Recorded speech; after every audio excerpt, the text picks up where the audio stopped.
अध्याय 21 मुगल साम्राज्य का चरमोत्कर्ष और विघटन। मराठों का उदय। हम पहले ही देख चुके हैं कि अहमदनगर और बीजापुर की प्रशासनिक और सैन्य व्यवस्थाओं में मराठों की स्थिति महत्वपूर्ण थी और जब मुगल दक्कन की ओर बढ़े तो शासन के मामलों में उनकी शक्ति और प्रभाव में वृद्धि हुई।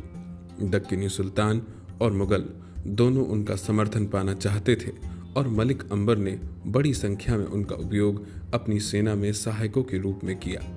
यूं तो मोरे, घटगे, निम्बलकर आदि अनेक प्रभावशाली मराठा परिवार कुछ क्षेत्रों में स्थानीय सत्ता के स्वामी थे, पर मराठों का कोई सुस्थापित राज्य न था जैसा कि राजपूतों का था।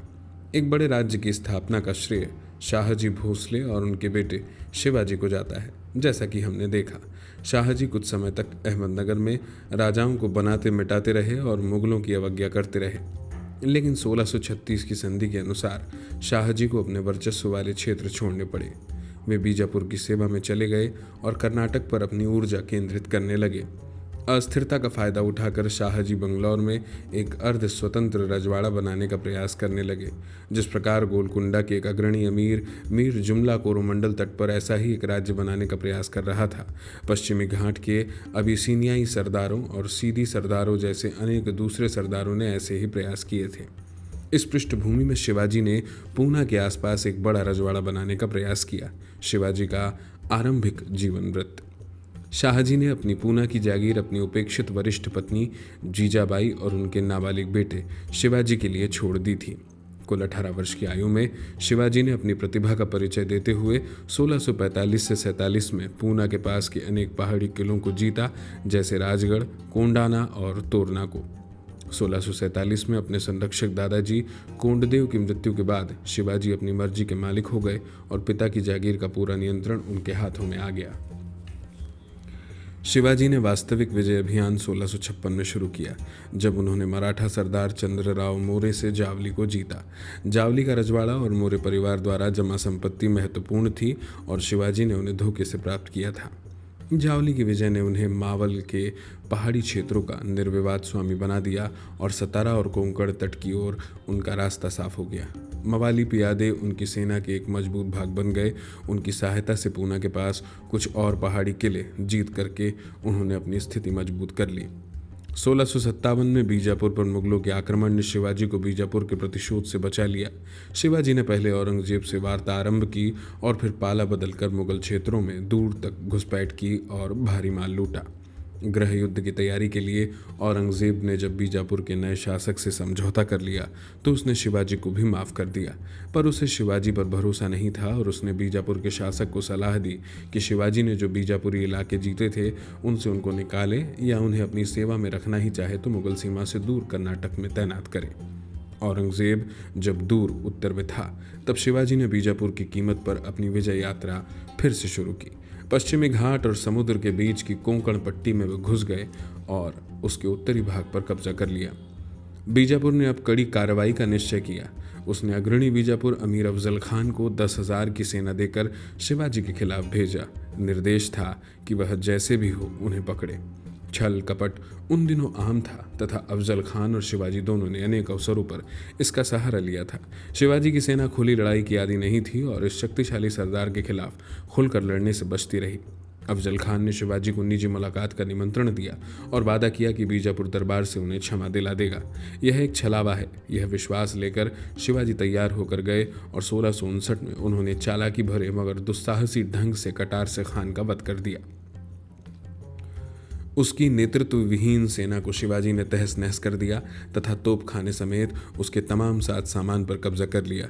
विजय में झूमते हुए मराठा सैनिकों ने पन्हाला के शक्तिशाली किले को आसानी से जीत लिया और व्यापक विजय का सिलसिला जारी रखते हुए दक्षिण कोंकण और कोल्हापुर में घुस आए। शिवाजी के कारनामों ने उन्हें एक चर्चित कथानायक बना दिया।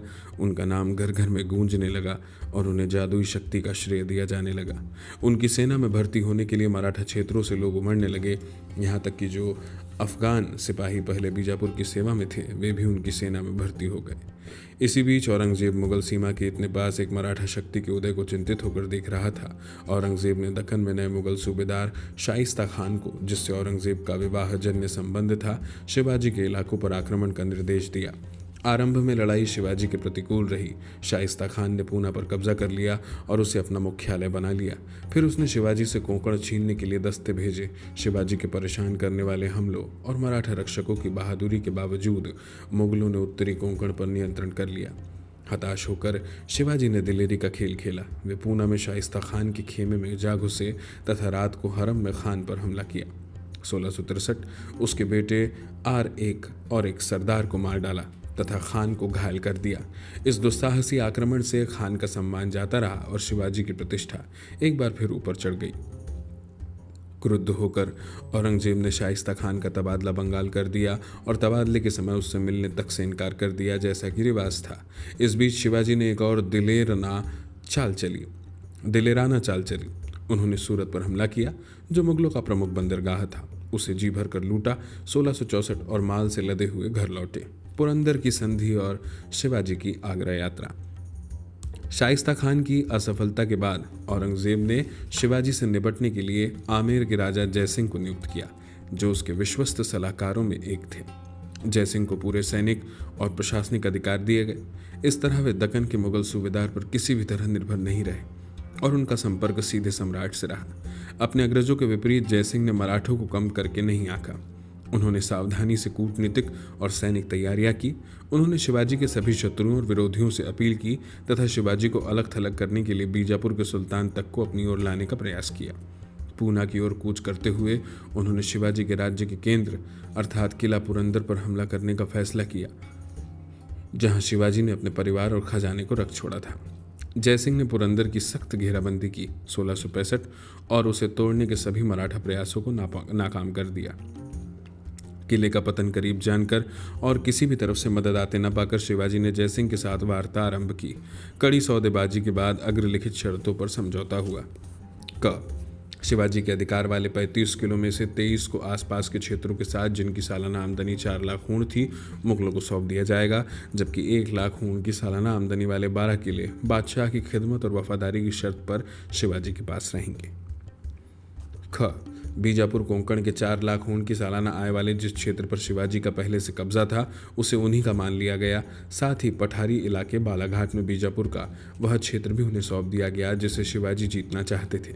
इसकी सालाना आमदनी 5 लाख हूण थी। इनके बदले में उन्हें मुगलों को किस्तों में 40 लाख हूण स्वामित्व का अधिकार के लिए देने थे। शिवाजी ने निजी सेवा से मुक्त रखे जाने की मांग की, इसलिए उनकी जगह उनके नाबालिग बेटे संभाजी को 5000 का मनसब दिया गया।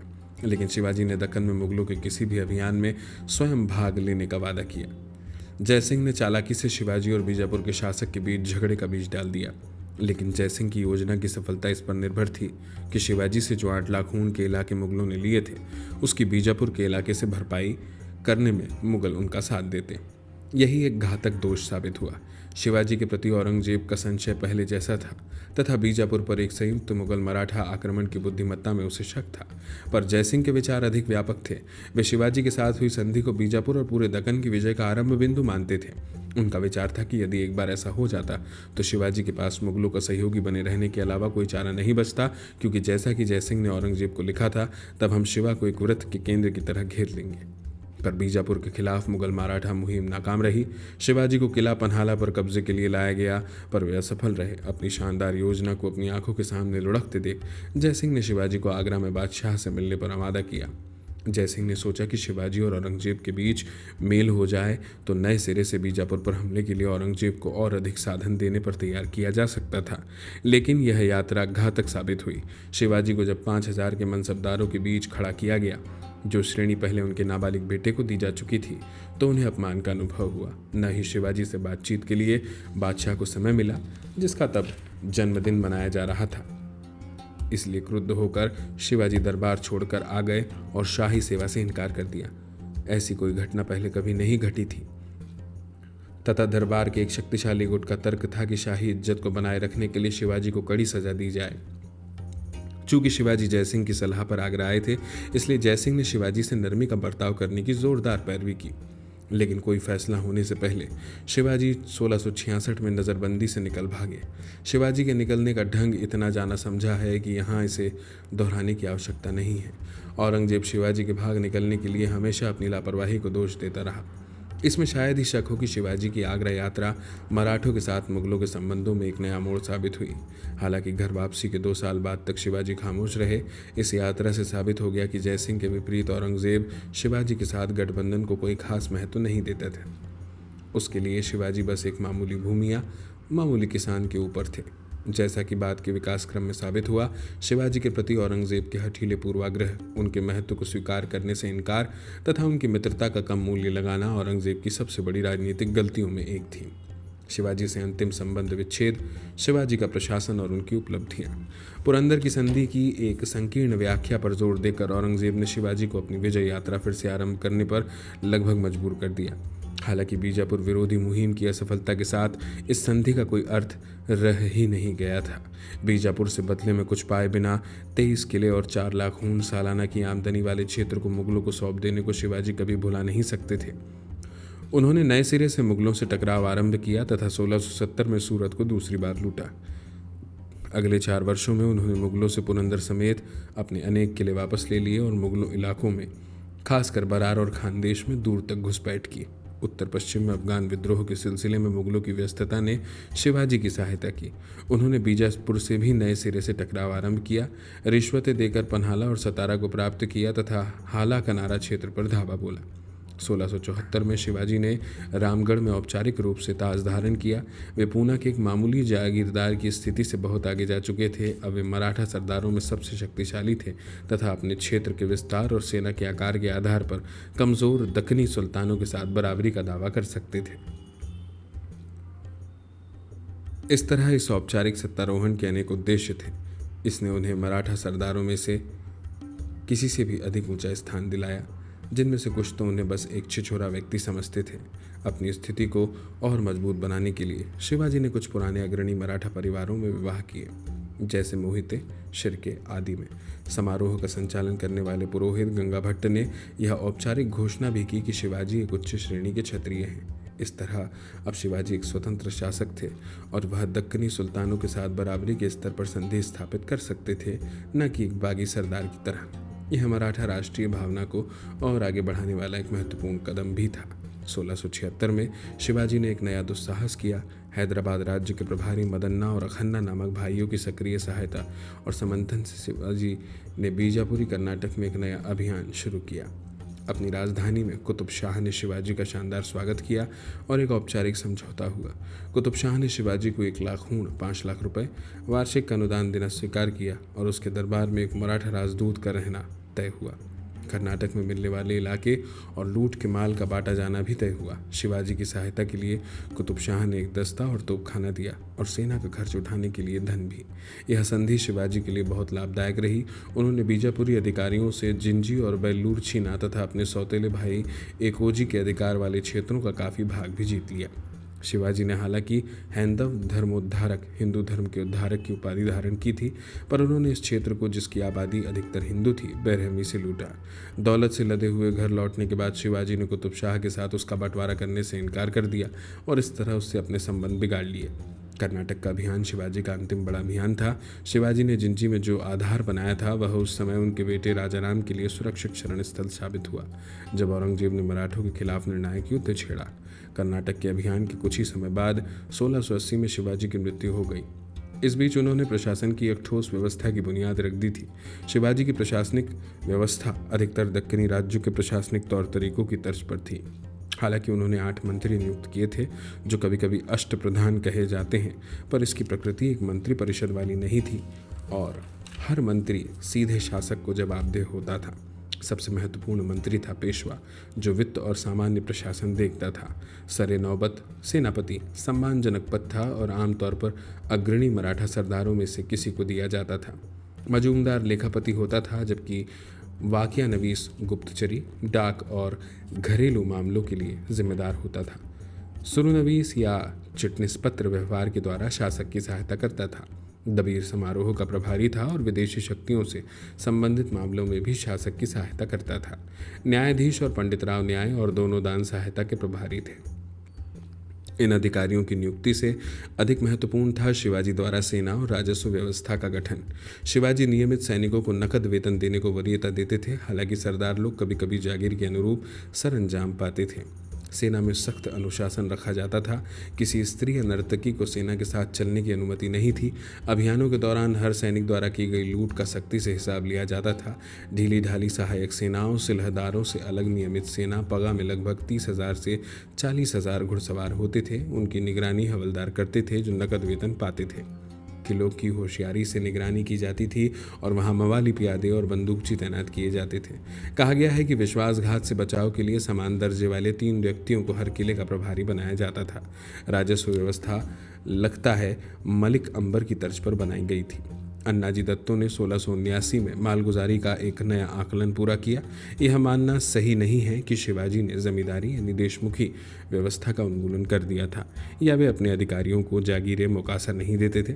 लेकिन शिवाजी मीरासदारों स्थिति का वर्णन करते हुए मीरासदारों पर अर्थात भूमि पर पुश्तैनी अधिकार रखने वालों पर कड़ी निगरानी रखते थे। इस स्थिति का वर्णन करते हुए सभासद ने, जिनकी रचना 18वीं सदी की है, कहा है कि ये समूह अपनी वसूलियों का बहुत छोटा सा भाग सरकार को देते थे। फलस्वरूप मीरासदारों ने गांवों में गढ़िया, हवेलियां और पुख्ता ठिकाने बनवाकर तथा पियादों और बंदूकचियों को भर्ती करके अपने आप को बढ़ाया और शक्तिशाली बनाया। यह वर्ग उच्छृंखल बन गया था और इसने देश पर कब्जा कर लिया था। शिवाजी ने इनकी गढ़ियों को नष्ट कर दिया और उन्हें अधीनता मानने के लिए मजबूर कर दिया। शिवाजी ने पड़ोसी मुगल क्षेत्रों से वसूलियाँ करके अपनी आय बढ़ाई। यह वसूली, जो मालगुजारी का चौथा भाग थी, चौथाई या चौथ कही जाने लगी। शिवाजी एक योग्य सेनापति, कुशल रणनीतिज्ञ और चालाक कूटनीतिज्ञ ही साबित नहीं हुए, बल्कि देशमुखों की शक्ति पर अंकुश लगाकर उन्होंने एक मजबूत राज्य की बुनियाद भी रखी। सेना उनकी नीतियों का प्रमुख साधन होती थी, जिसको उन्होंने ऐसा चुस्त बनाया कि वह तेज रफ्तार से चल सके। सेना अपने वेतन के लिए काफ़ी हद तक पड़ोसी क्षेत्रों की लूट पर निर्भर होती थी, पर इसी कारण से राज्य को सैनिक राज्य नहीं कहा जा सकता। इसका चरित्र निसंदेह क्षत्रिय था, पर निश्चित ही इसका एक जनाधार भी था। उस सीमा तक शिवाजी एक लोकप्रिय शासक थे, जिन्होंने मुगलों के अतिक्रमण के खिलाफ उस क्षेत्र की जनता की इच्छा का प्रतिनिधित्व किया।